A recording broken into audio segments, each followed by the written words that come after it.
Kaftan TV Yorùbá, ṣàfojúsùn ayé tó rẹwà. Fún mi ní Bíbélì ìràwọ̀ ayọ̀ láti máa yọ̀ wá fẹ́ni tí jíǹgbé, kò sí ìjì tí ó lè bòdì dán rẹ̀.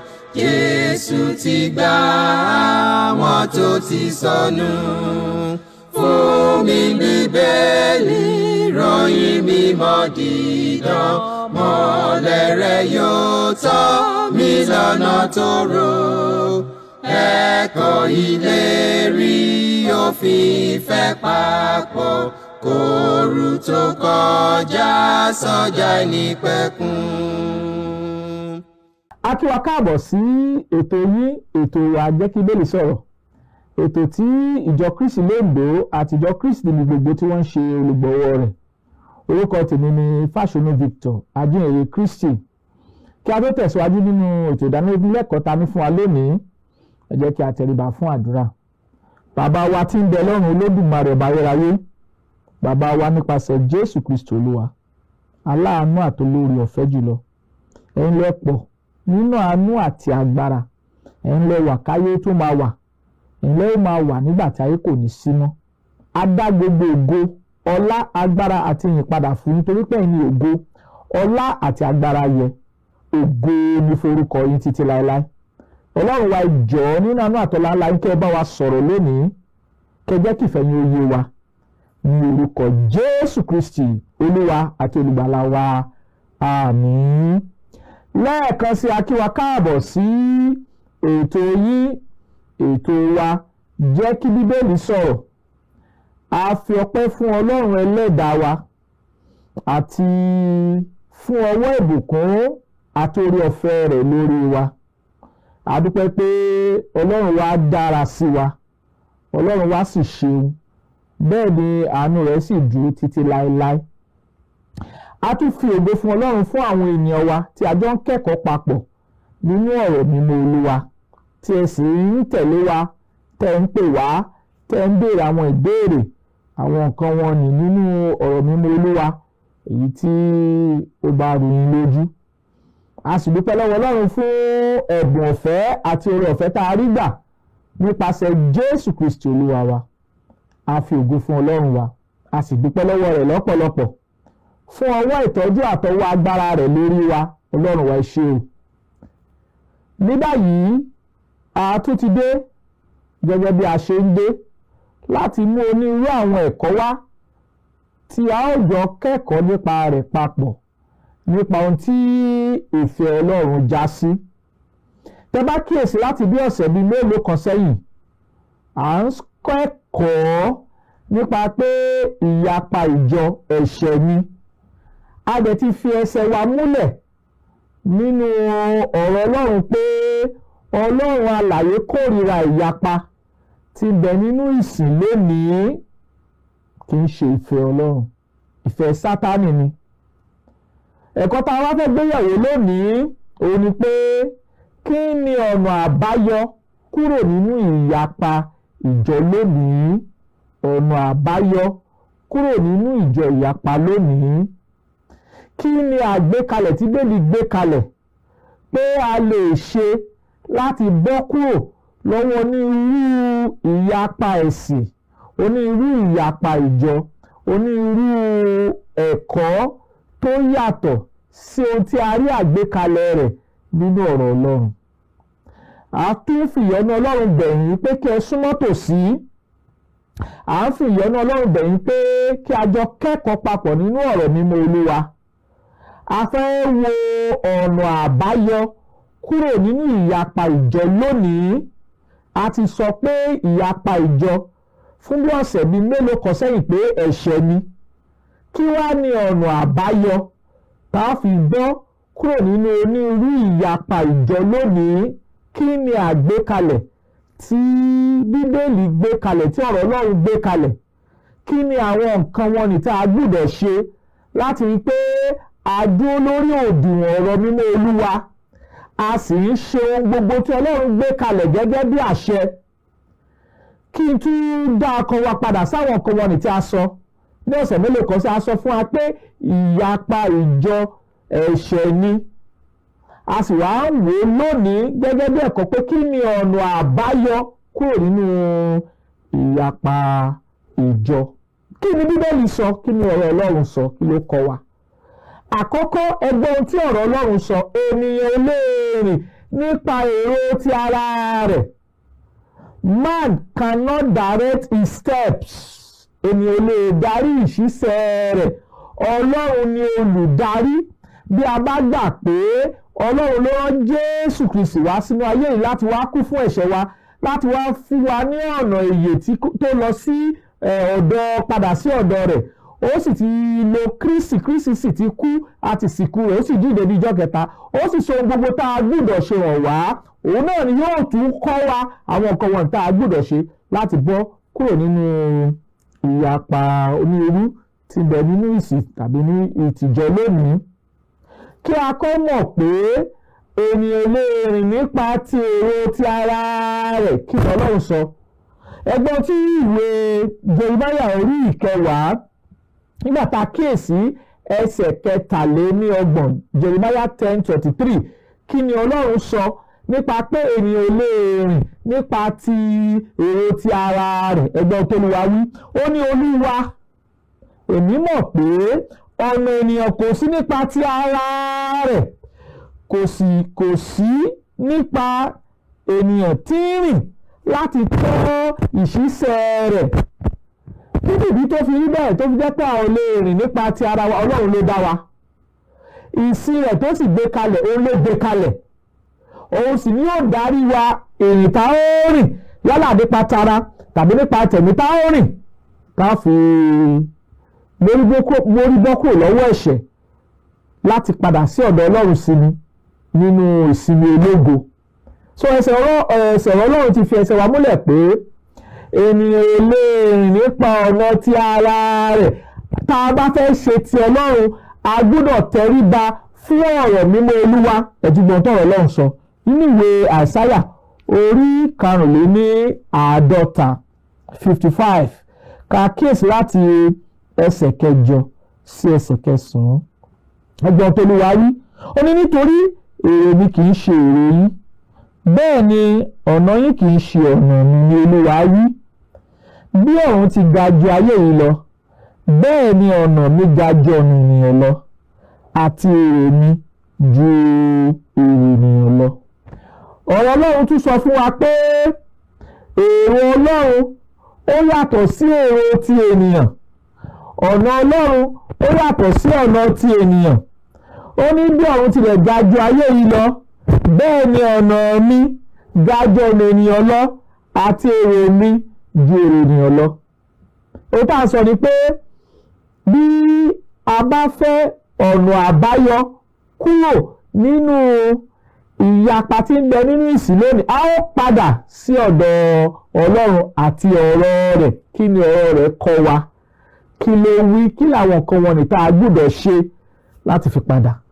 Nítorí kò ní dára ká sọ fún wa pé onírú ìjọ tí ń bẹ nínú ayé lónìí pé ẹ̀ṣẹ̀ ni, ká mọ̀ wá sọ ọ̀nà àbáyọ tí Bíbélì ti là kalẹ̀ fún wa. A gbọ́dọ̀ sọ ọ̀nà àbáyọ tí Bíbélì ti là kalẹ̀ fún wa, tá a fi kúrò nínú ẹ̀ṣẹ̀, tá a ní fi jẹ́ ẹlẹ́ṣẹ̀ mọ́. Ilé ìgbọ́dọ̀ yìí wa bí a ti ń tẹ̀síwájú. Kí wá ni ohun tá a gbọ́dọ̀ wò tá a fi bọ́ lọ́wọ́ ìyapa ìjọ lónìí? Kí ni ọ̀nà àbáyọ? Ètùgbọ́n tọ̀rọ̀ Ọlọ́run sọ. Ẹ ká wo ìwé orin Dáfídì Psalm 19, ká wo láti ẹsẹ̀ 7, ká gbọ́ ohun tí Ọlọ́run kọ́ wa níbẹ̀. Ẹ gbọ́ ohun tí ọ̀rọ̀ Ọlọ́run sọ. Ẹ wò ó, ìwé orin Dáfídì orí 19, kí a wo láti ẹsẹ̀ 7. Ó ní òfin Olúwa pé, ó sì ń yí ọkàn padà. Ẹ̀rí Olúwa dáni lójú, ó ń sọ òpè di ọlọ́gbọ́n.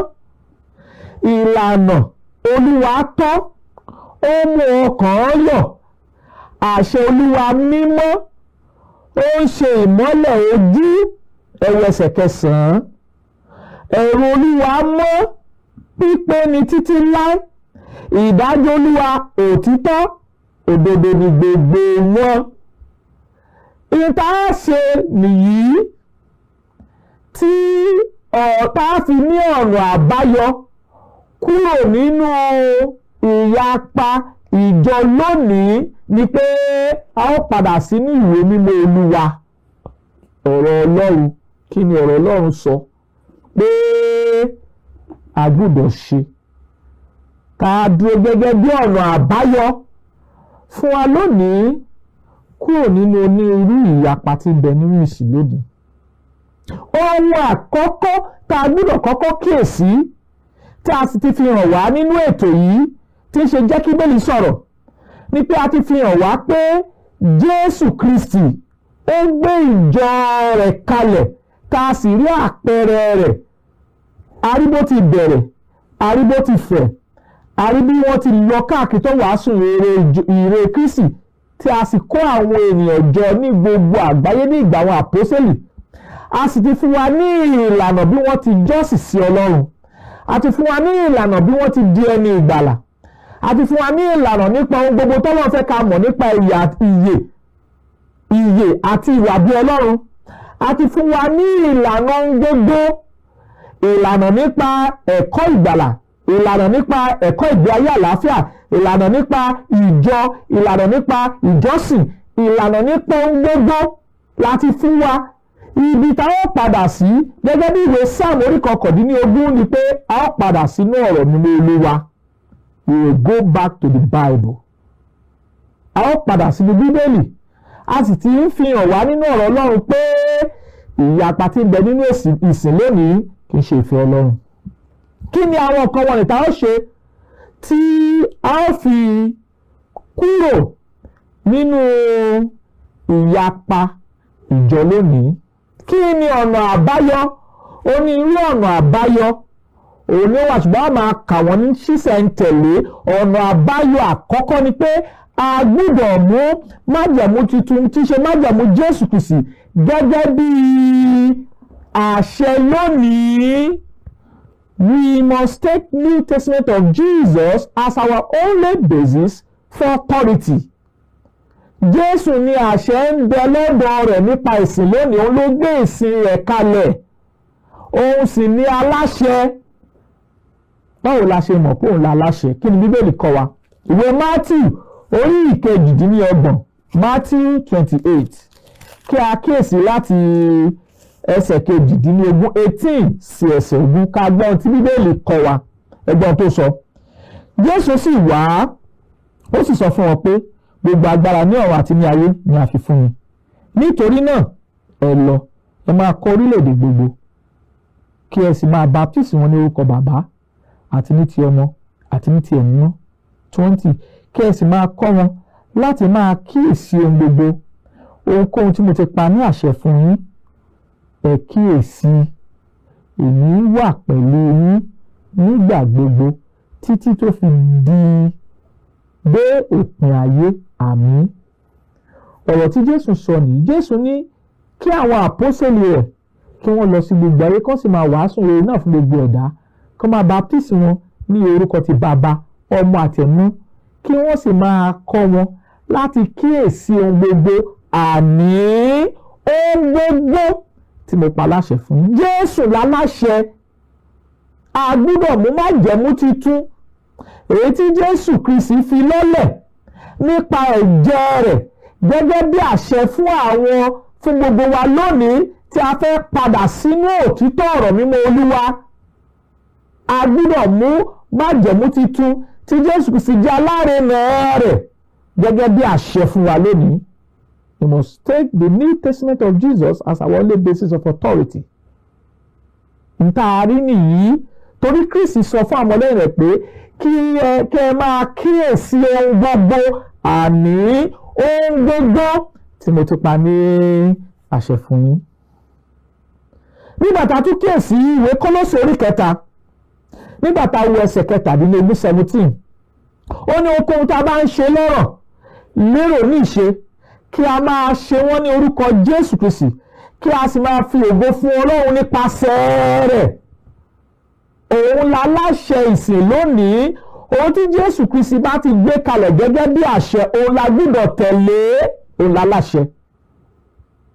kí nìdí tó fi jẹ́ pé òun láláṣẹ? Jòhánù kejì ẹsẹ̀ 9 2 John 9 ó ní ẹnikẹ́ni tí ó bá ré kọjá tí kò sì dúró nínú ẹ̀kọ́ Kristi kò gba Ọlọ́run. Ẹni tó bá dúró nínú ẹ̀kọ́ òun ni ó gba bàbá àti ọmọ. tó Ọlọ́run sọ ni. Ìdí tá a gbọ́dọ̀ fi dúró lábẹ́ àṣẹ Kristi ni pé ọ̀rọ̀ Ọlọ́run ti kì wá nílọ̀ pé a kò gbọ́dọ̀ ré kọjá, ẹnikẹ́ni tó bá ré kọjá tí kò sì dúró nínú ẹ̀kọ́ Kristi kò gba Ọlọ́run. A gbọ́dọ̀ ronú lórí àwọn ọ̀rọ̀ yìí bí a ti ń gbọ́ wọn. So ohun àkọ́kọ́ tí a gbọ́dọ̀ ṣe láti rí pé a mú àtúntò bá ìyapa tí ń bẹ nínú ìsìn lónìí ó ní pé kí a gba ẹ̀kọ́ Kristi àti ọ̀rọ̀ Kristi gẹ́gẹ́ bí àṣẹ fún wa lónìí as our only basis of authority. Ilé gbọ́dọ̀ yé wa bí a ti ń tẹ̀síwájú. Ìdí tá a sì gbọ́dọ̀ ṣe bẹ́ẹ̀ ni pé tá a bá ré kọjá àṣẹ Kristi tá ò dúró nínú ẹ̀kọ́ Kristi a ò gba Ọlọ́run. Jòhánù kejì ẹsẹ̀ 9 2 John verse 9 ìfẹ́ ká máa wo bíbélì wa kájọ máa wo bíbélì wa 2 John verse 9 ló kọ́ wa bẹ́ẹ̀. Ìdí tá a gbọ́dọ̀ dúró nínú ẹ̀kọ́ àti àṣẹ tí Kristi ti fi lọ́lẹ̀ nìyí tí ń ṣe májẹ̀mú titun tí a kọ àkọsílẹ̀ rẹ̀ fún wa tí ó sì dúró gẹ́gẹ́ bí àṣẹ.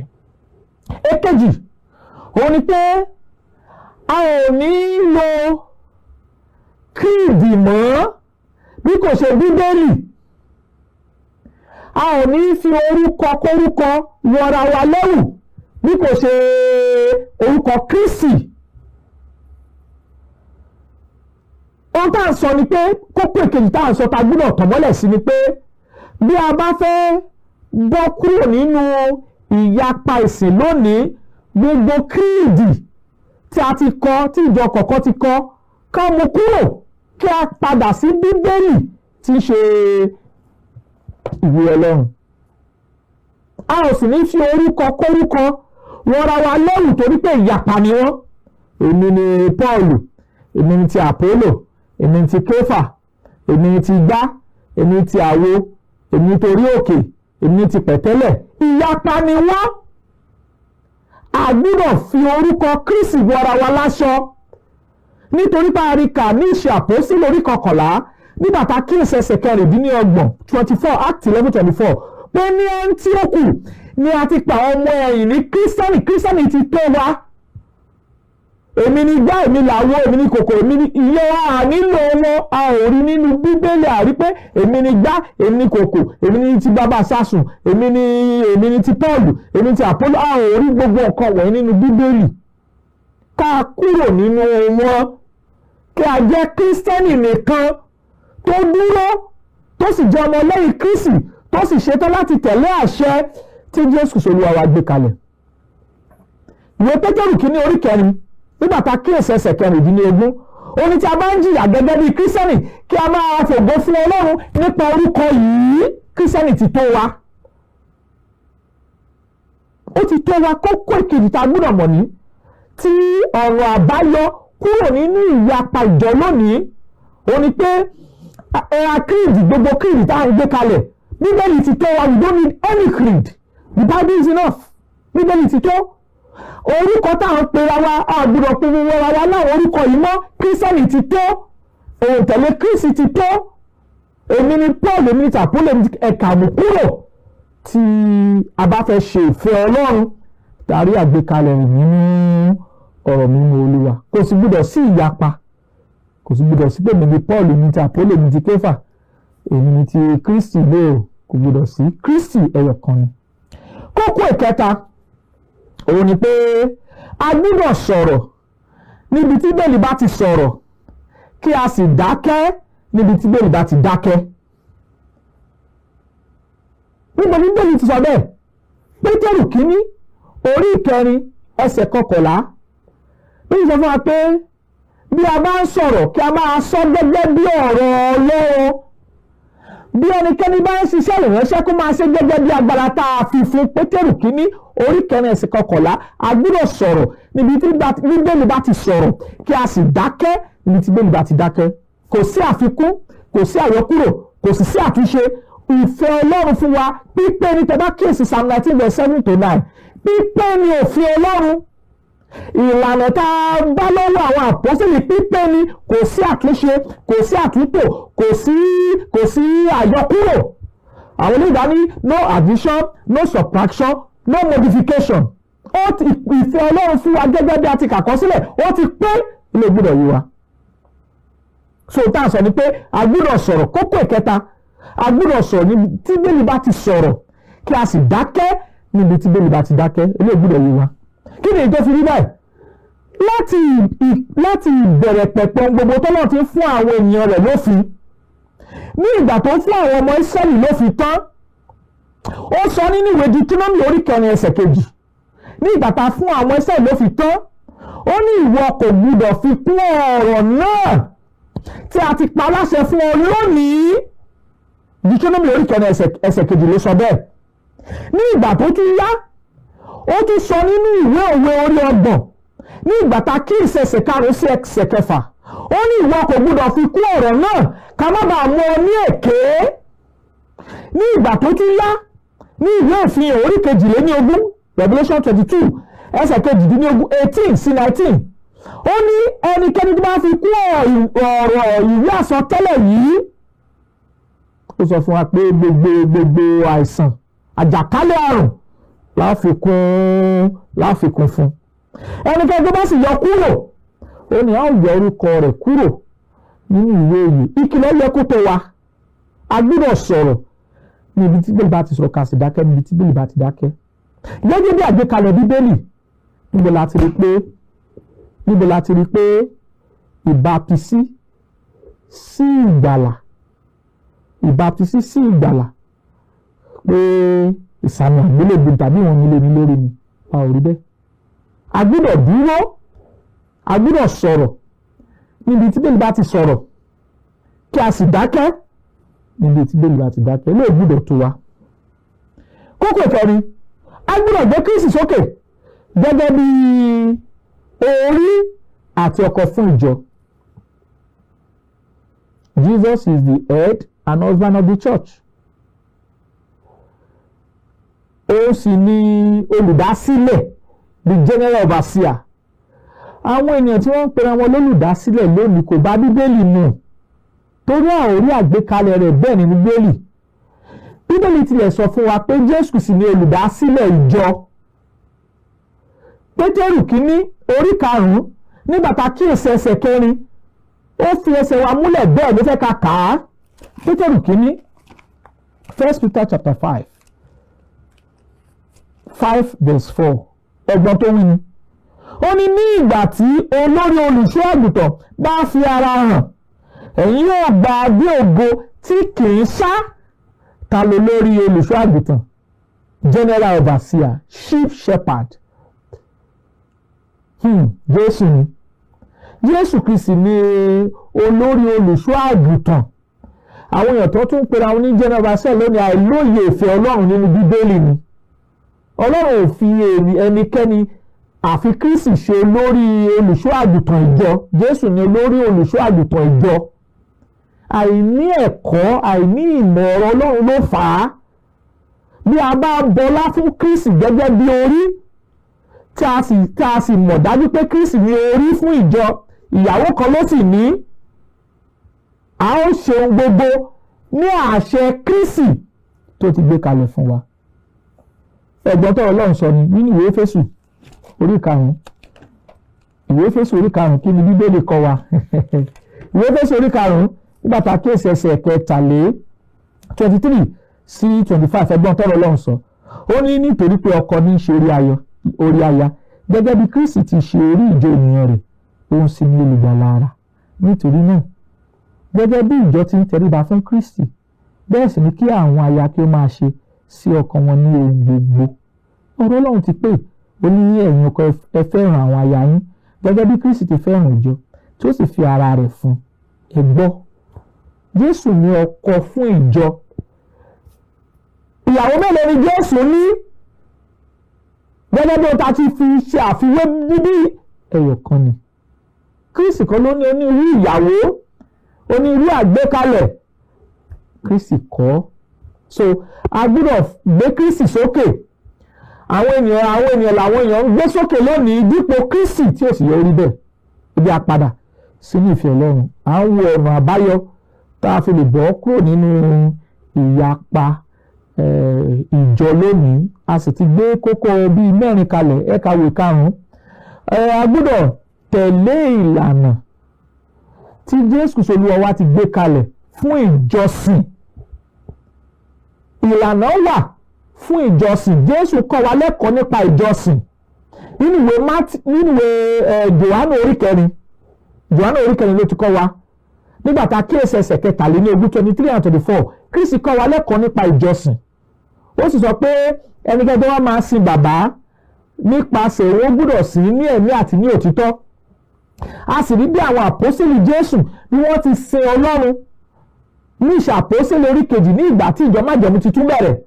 Nígbà tá a kíyèsí ẹsẹ̀ 42 42, a ní wọ́n ń tẹ̀síwájú nínú ẹ̀kọ́ àwọn àpọ́sítélì, nínú ìdàpọ̀, ní bíbu àkàrà àti nínú àdúrà bí wọ́n ti ń jọ́sìn yìí. Nígbà tá a bẹ̀rẹ̀ wá kíyèsí 47, ó ní wọ́n yin Ọlọ́run, wọ́n sì lójú lọ́dọ̀ ènìyàn gbogbo. Olúwa sì yàn kún ìjọ lójoojúmọ́ àwọn ẹni tí à ń gbàlà. Bí àwọn Kírísítẹ́nì àkọ́kọ́ bí wọ́n ti jọ́sìn tá a sì fi lọ́lẹ̀ gẹ́gẹ́ bí ìlànà, wọ́n ń kẹ́kọ̀ọ́ àwọn àpọ́sítélì tí ń ṣẹ̀kọ́ Kristi. Wọ́n ní ìdàpọ̀, wọ́n bára wọn ṣe papọ̀, wọ́n ń mú ara wọn lọ́wọ́, wọ́n ń gbàdúrà, wọ́n ń ṣe ètò ìbùkàrà, wọ́n sì ń kọrin mímọ́ sí Olúwa. A gbọ́dọ̀ padà sínú ìlànà yìí tá a rí nínú májẹ̀mú tuntun. A lè rí kà pé ìṣàpọ́sẹ̀ lórí 20 ẹsẹ̀ 7, ó ní àti ní ọjọ́ kìíní ọjọ́ ìsìn nígbà táwọn ọmọ ẹ̀yìn kóra papọ̀ láti bu àkàrà, Paul sì wàásù fún, ó sì fa ọ̀rọ̀ rẹ̀ gùn títí di àárín ọ̀gànjọ́. So àwọn Kírísítẹ́nì àkọ́kọ́ ní ìgbà Paul wọ́n kóra papọ̀ lọ́jọ́ kìíní ọjọ́ ìsìn láti ṣe ètò ìbùkàrà. Àwọn ìlànà ìsìn tá a rí nínú Bíbélì nìyí, a gbọ́dọ̀ padà síbẹ̀.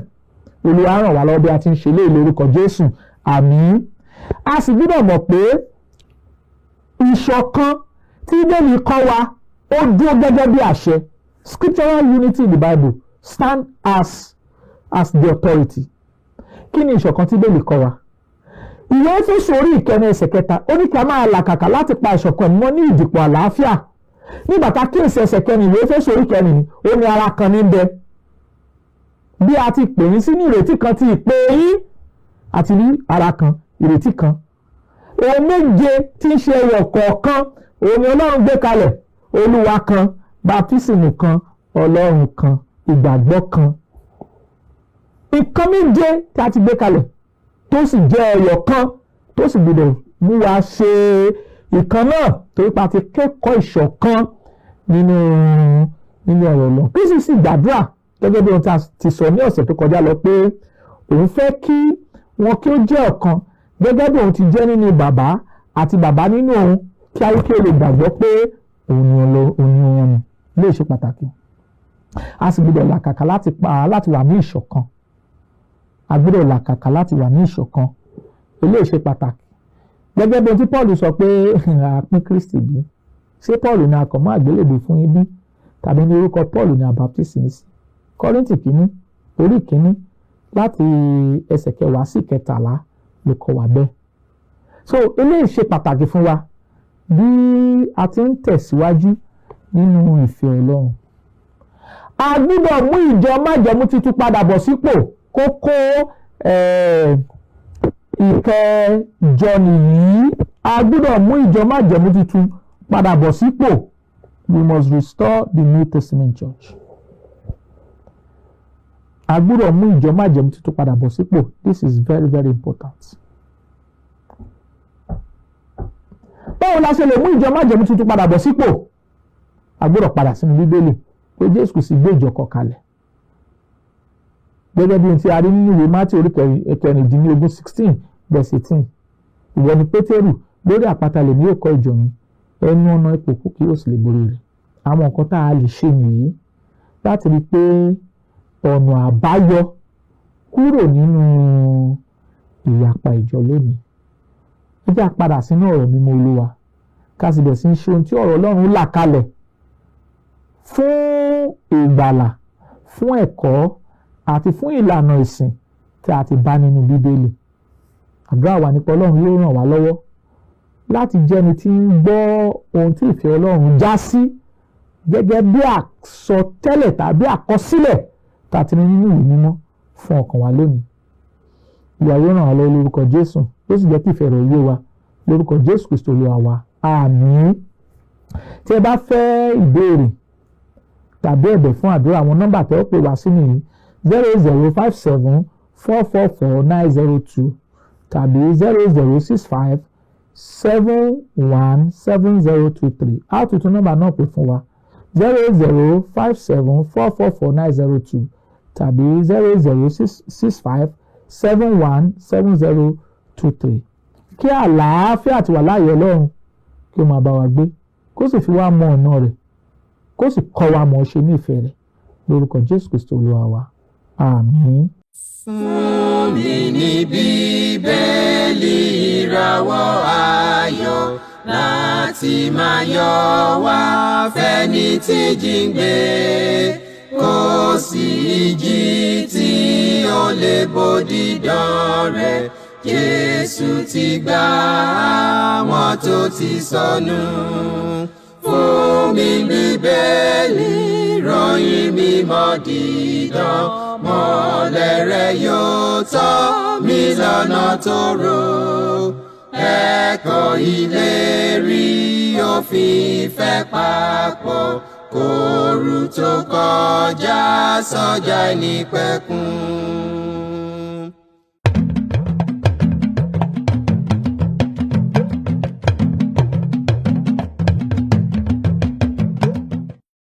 Kaftan TV Yorùbá, ṣàfojúsùn ayé tó rẹwà.